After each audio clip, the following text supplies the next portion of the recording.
La rencontre du mercredi 10 janvier à la Maison de la Presse entre les journalistes et le procureur du pôle national de lutte contre la cybercriminalité a été l'occasion pour ces derniers d'expliquer le champ d'application de cette nouvelle juridiction, celui de la cybercriminalité dont il a la charge.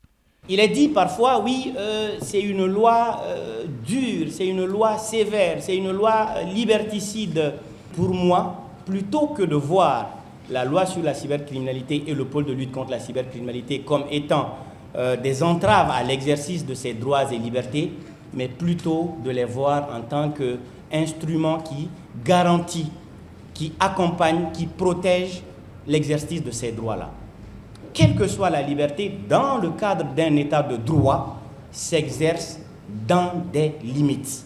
En tout cas, jusqu'à preuve du contraire, personne n'est empêché de s'exprimer, de dire quoi que ce soit, mais seulement à condition de ne pas porter atteinte à l'honneur et à la dignité d'autrui. Le procureur a précisé que les poursuites en matière de cybercriminalité peuvent être engagées sur dénonciation, plainte ou sur la base des rapports des autorités.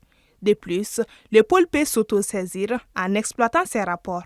Le mois de juillet 2023 à nos jours, le pôle de lutte contre la cybercriminalité, quand bien même que nous n'étions pas installés de manière solennelle, étions en activité.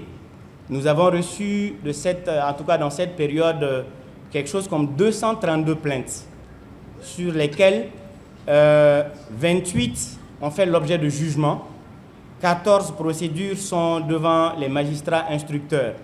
Et je vous assure que ces 28 procédures n'ont pas fait l'objet de mandats. Il n'y a pas eu 28 mandats encore au pôle de lutte contre la cybercriminalité.